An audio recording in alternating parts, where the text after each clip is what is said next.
Sightengine is a website that allows you to detect and moderate AI-generated or augmented forms of media. If this is your first time here, my name is Jay, and this is the Everyday AI channel, where we teach you how you can use AI in your daily lives. So I'm going to dive right into this here.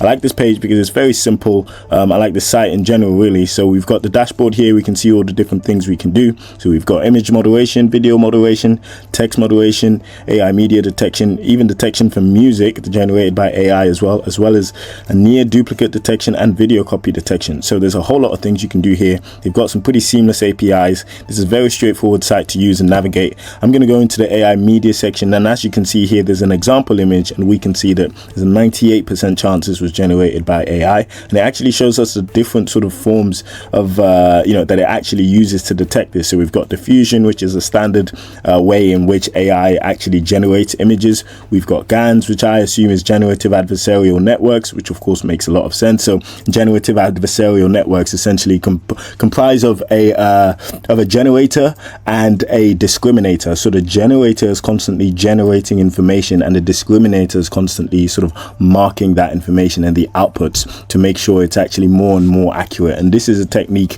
used within large language models to make sure they actually output the best possible kind of output. So what I'm going to do is I'm going to drop in one of my files here, and then we'll see exactly what Sightengine says about it. Now, this file I'll be dropping in is actually started off as an actual image. However, I modified it slightly using AI, and I'm going to see exactly how this handles that, because this isn't going to be exactly a straightforward test. So I'm just trying to see what Sightengine does when it's pushed to its limits with regards to significant edge cases like the one I'm about to upload.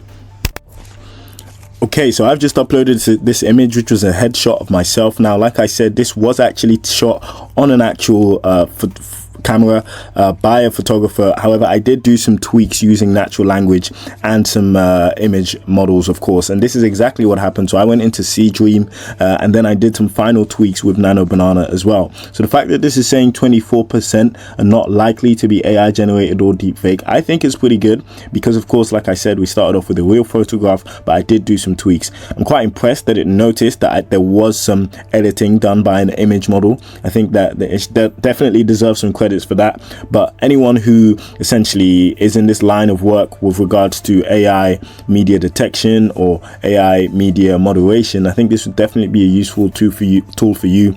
And as of recording this video, Nano Banana 2 has just been released. I'm actually pleased to announce I've launched one of my first digital products, which is a 7-day prompting ebook. I've called it Perfecting Prompts, and it's essentially a 7-day crash course on how you can improve your prompting so that you can supercharge your productivity. So what I'm going to do is I'm going to leave the link to Perfecting Prompts below. I put in a lot of work into it, and in there I actually include some frameworks that I teach to global corporations. Definitely check it out. Which is hands down the best image generation model, and it's also cheaper than Nano Banana Pro, so, and pretty much on par, if not slightly better. So I think there's never been such a need for tools like this that allows us to moderate and detect any AI generated media assets. So definitely check this out if you think it would be useful for you. Have a great day.